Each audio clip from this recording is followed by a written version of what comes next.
بسم اللہ الرحمن الرحیم الحمدللہ رب العالمین والصلاة والسلام علی اشرف المرسلین نبینا و سیدنا محمد وعلی آلہ و اصحابہ اجمعین۔ ناظرین السلام علیکم۔ ہماری آج کی گفتگو کا موضوع ہے ہماری مسجدوں کے امام۔ اللہ تعالیٰ نے سورہ نور میں فرمایا ہے فی بیوت اذن اللہ ان ترفع ویذکر فیہا اسمہ یسبح لہ فیہا بالغدو والآصال رجال لا تلہیہم تجارۃ ولا بیع عن ذکر اللہ واقام الصلاۃ وایتاء الزکاۃ، کہ اللہ کے وہ گھر جن کے احترام کا حکم دیا گیا ہے، ان گھروں میں اللہ کے نام کا ذکر ہوتا ہے، اور ان گھروں میں ایسے لوگ موجود ہوتے ہیں جو صبح و شام اللہ کی تسبیح بیان کرتے ہیں۔ یہ وہ لوگ ہیں کہ جنہیں تجارت اور خرید و فروخت نہ اللہ کے ذکر سے غافل کرتی ہے، نہ نماز قائم کرنے سے غافل کرتی ہے، نہ زکوٰۃ ادا کرنے سے غافل کرتی ہے۔ تو یہ نیک لوگ ہیں، اور ان میں بدرجہ اولیٰ ائمہ کرام ہیں جو اپنی دینی ذمہ داری اور فرض سمجھ کے مسجدوں کو آباد کرتے ہیں، مسجدوں کی خدمت کرتے ہیں۔ حضور اکرم صلی اللہ علیہ وسلم جب ہجرت کر کے مدینہ تشریف لائے تو سب سے پہلا کام انہوں نے یہی کیا کہ مسجد کی تعمیر کی۔ اب سوال یہ پیدا ہوتا ہے کہ وہ اہم کام جو حضور صلی اللہ علیہ وسلم کے زمانے میں مسجدوں میں ہوا کرتے تھے، یعنی 5 وقت نماز تو ہے ہی، خطبہ جمعہ بھی ہے، لیکن حضور صلی اللہ علیہ وسلم مسجدوں کے اندر حلقہ ذکر قائم کرتے، تعلیم کے حلقے قائم کرتے، مسجدوں میں اہم فیصلے کیے جاتے، مسجدوں میں حضور صلی اللہ علیہ وسلم باہر سے آنے والے لوگوں کا استقبال کرتے، جو وفود آتے ان کا استقبال کرتے، انہیں مسجد میں ہی ٹھہرایا جاتا، مسجد سے ہی فوجیں روانہ ہوتیں، مسجد ہی حضور صلی اللہ علیہ وسلم کا ہیڈ کوارٹر تھا اور عدالت بھی تھی۔ تو سوال یہ پیدا ہوتا ہے کہ یہ جو اہم کام جو حضور صلی اللہ علیہ وسلم کے زمانے میں مساجد سے لیے جاتے تھے، کیا ہماری مساجد آج بھی ان کاموں میں استعمال ہو رہی ہیں، یا صرف نماز اور خطبہ جمعہ تک محدود ہو گئی ہیں؟ بلکہ ہم تو یہ بھی دیکھتے ہیں کہ بہت سے ایسے مسلم ممالک ہیں جہاں مساجد کو صرف نماز کے لیے کھولا جاتا ہے، اور جو ہی نماز ختم ہوئی مسجدیں بند ہو جاتی ہیں، ان پر تالے پڑ جاتے ہیں۔ اور یہ بھی دیکھا گیا ہے کہ بہت سے مسلم ممالک میں جو ائمہ کرام ہیں انہیں خطبہ لکھ کر دیا جاتا ہے کہ آپ نے یہ خطبہ پڑھنا ہے، اس سے نہ کم بات کرنی ہے نہ زیادہ بات کرنی ہے۔ تو وہ لکھا لکھایا خطبہ جو حکومت کی طرف سے انہیں دیا جاتا ہے وہ پڑھ کے سنا دیتے ہیں، لیکن ساتھ میں یہ بھی دیکھا گیا ہے کہ ان کے لیے حکومت بہت اچھی اچھی تنخواہیں مقرر کرتی ہے، مساجد کے ساتھ ان کی رہائش مقرر ہوتی ہے، گھر دیے جاتے ہیں، اور وہ معاشرے کے دیگر افراد کی طرح ایک آسودہ زندگی گزارتے ہیں۔ دوسری طرف ہمارے ملک میں الحمدللہ اماموں پر یہ پابندیاں تو نہیں ہیں کہ وہ لکھا لکھایا خطبہ پڑھیں، انہیں آزادی ہے کہ اپنی علم اور سوچ اور سمجھ کے مطابق، شعور کے مطابق جو دین کا پیغام ہے، جو وقت کی ضرورت ہے، جو وہ مناسب سمجھتے ہیں وہ خطبہ دیں۔ لیکن اس آزادی کے باوجود ہم دیکھتے ہیں کہ ہماری مساجد کو جو امام ہیں وہ اس طرح کی آسودہ زندگی نہیں گزار رہے جو دیگر ممالک میں ائمہ حضرات گزار رہے ہیں۔ اس کی کیا وجہ ہے؟ نہ ہی ہم دیکھتے ہیں کہ ہمارے ملک میں ائمہ کرام کی وہ عزت ہے جو دیگر اسلامی ممالک میں ہے۔ اس کی سب سے بڑی وجہ وہ نظام ہے جو انگریز نے بر صغیر میں جاری کیا۔ جب وہ آیا تو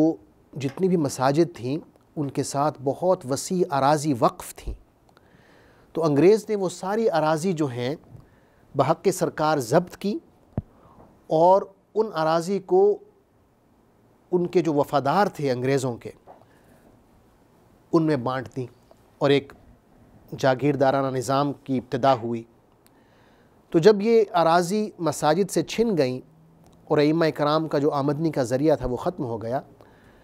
تو ان کے پاس اور کوئی آپشن باقی نہ رہی الا یہ کہ وہ گھر گھر جائیں، چندہ اکٹھا کریں اور اپنا جو ہے وہ گزارا کریں۔ انگریز نے ایک اور خباثت یہ کی کہ جب اس نے سرکاری ملازمین کے گریڈز بنائے تو ائمہ کرام کو نچلے ترین گریڈز میں رکھا، جو چپڑاسیوں کے لیے، جمعداروں کے لیے اور خاکروب کے لیے تھا، وہ گریڈ ائمہ کرام کو دیا تاکہ ان کی جو عزت ہے معاشرے میں وہ کم سے کم ہو۔ جبکہ اللہ تعالیٰ نے ان لوگوں کی تعریف فرمائی ہے کہ وہ لوگ جو اللہ کی مسجدوں کو تعمیر کرتے ہیں، آباد کرتے ہیں، تعمیر سے مراد آباد کرنا ہے، وہ اللہ کے نزدیک کتنے محبوب ہیں۔ اللہ تعالیٰ فرماتے ہیں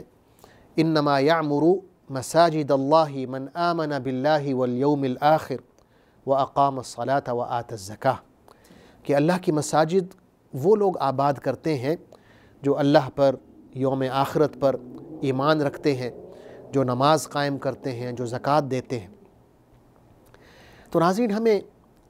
انگریز کی اس چال کو بھانپتے ہوئے اپنے اماموں اور خطیبوں کی عزت بحال کرنی چاہیے۔ ان کا وہ مقام جو اللہ نے اور اللہ کے رسول نے انہیں دیا ہے، وہ مقام انہیں لوٹانا چاہیے، کیونکہ اللہ کے نزدیک، اللہ کے رسول صلی اللہ علیہ وسلم کے نزدیک اماموں کی بہت زیادہ عزت ہے۔ مؤذنین کے بارے میں حضور صلی اللہ علیہ وسلم فرماتے ہیں کہ قیامت کے دن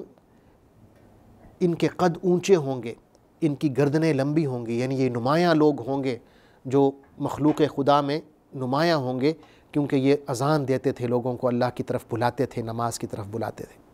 اسی طرح ائمہ کرام ہیں، ان کی عزت ہے۔ تو ہمیں یہ چاہیے کہ ہم ان کے ساتھ خیر خواہی کا جذبہ رکھیں، اور جیسا کہ حضور صلی اللہ علیہ وسلم نے دین کا جو خلاصہ بتایا ہے وہ یہ ہے کہ خیر خواہی ہے۔ آپ نے فرمایا ہے الدین النصیحہ، کہ دین سارے کا سارا خیر خواہی کا نام ہے۔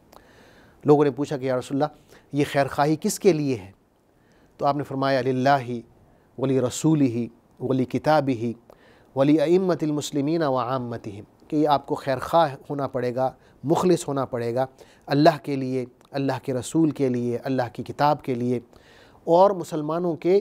اماموں کے لیے۔ اماموں میں حکمران بھی آ جاتے ہیں اور ائمہ کرام بھی آ جاتے ہیں، اور تمام مسلمانوں کے لیے خیر خواہی کا جذبہ آپ اپنے دل میں رکھیں۔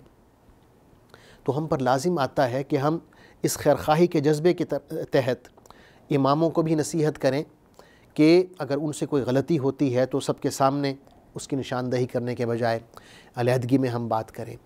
اماموں پر بھی یہ لازم آتا ہے کہ مسجدوں کو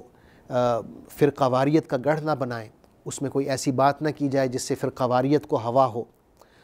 اور ایک فتنہ کھڑا ہو، کیونکہ مدینہ میں حضور صلی اللہ علیہ وسلم کے زمانے میں ایک واقعہ ہوا کہ منافقوں نے ایک ایسی علیحدہ سے مسجد بنا لی جہاں وہ بیٹھ کر مسلمانوں کے خلاف پلاننگ کرتے تھے اور ان میں تفرقہ ڈالنے کی کوشش کرتے تھے۔ اللہ تعالیٰ نے سورہ توبہ میں اس مسجد کو مسجد زرار کا نام دیا ہے، یعنی ایسی مسجد جو نفع بخش نہیں تھی بلکہ نقصان دہ تھی مسلمانوں کے لیے۔ تو اللہ تعالیٰ سے دعا ہے کہ مساجد کو نفع بخش ہونا چاہیے، مسلمانوں کے فائدے کے لیے ہونا چاہیے، اور جو اس میں امام ہیں انہیں ہم پر لازم ہوتا ہے کہ ان کی عزت کریں، ان کا مقام جو ہے جو اللہ اور اس کے رسول نے دیا ہے وہ بحال کیا جائے، اور خاص طور پر ان کی جو تنخواہیں ہیں انہیں اس لیول پر لانا چاہیے جو معاشرے میں معزز عہدوں کی تنخواہیں ہیں، ان تنخواہوں کے برابر ائمہ کرام کی تنخواہیں لانا بہت ضروری ہے۔ اور ناظرین، آخر میں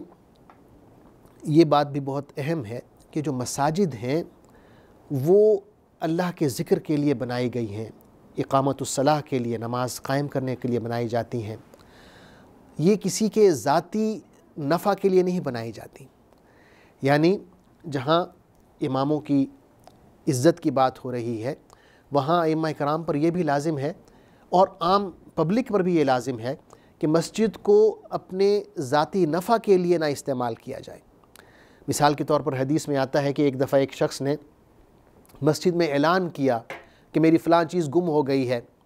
اگر کسی کو ملے تو مجھے دے دیں. تو حضور صلی اللہ علیہ وسلم نے فرمایا لا ردہ اللہ علیک، کہ اللہ کرے کہ یہ چیز تمہیں نہ ملے. آپ نے فرمایا فإن المساجد لم تبن لذلك، یہ جو مساجد ہیں یہ اس مقصد کے لیے نہیں بنائی گئیں کہ اس میں گمشدگی کا اعلان کیے جائیں، یہ دوسرے اعلان کیے جائیں. آج کل ہم دیکھتے ہیں کہ لاؤڈ سپیکر میں یہ اعلان کیا جاتا ہے کہ فلاں چیز جو ہے یہ نقصان ہو گیا ہے، فلاں چیز گم ہو گئی ہے. تو اس سے اجتناب کرنا چاہیے. ایک تو جو ائمہ حضرات کی جو ذمہ داری ہے اس کی طرف بھی نشاندہی میں کرنا چاہ رہا ہوں کہ انہیں اپنی ذمہ داری پہچاننی چاہیے. کوئی ایسی بات نہ ہو جس سے فرقواریت کی بو آتی ہو، بلکہ مساجد کو اتحاد امت کا مرکز بنانا چاہیے کہ ایسی باتیں کی جائیں جس سے امت میں جوڑ پیدا ہو، توڑ پیدا نہ ہو. اور دوسرا یہ ہے کہ جو پبلک ہے، عام مسلمان ہیں، ان پر بھی لازم ہے کہ مساجد کو ذاتی غرض کے لیے استعمال نہ کیا جائے. اللہ تعالیٰ سے دعا ہے کہ ہمیں توفیق عطا فرمائے کہ ہم اپنے اماموں کی عزت کریں، خطباء کی عزت کریں، وہ عزت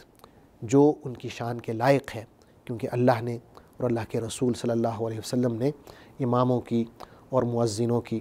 عزت افزائی کی ہے اور ان کی شان بیان کی ہے. وآخر دعوانا ان الحمد للہ رب العالمین. والسلام علیکم ورحمۃ اللہ وبرکاتہ. اللہم صلی علی سیدنا محمد وعلی آلہ وصحبہ وسلم. اللہم صلی علی سیدنا محمد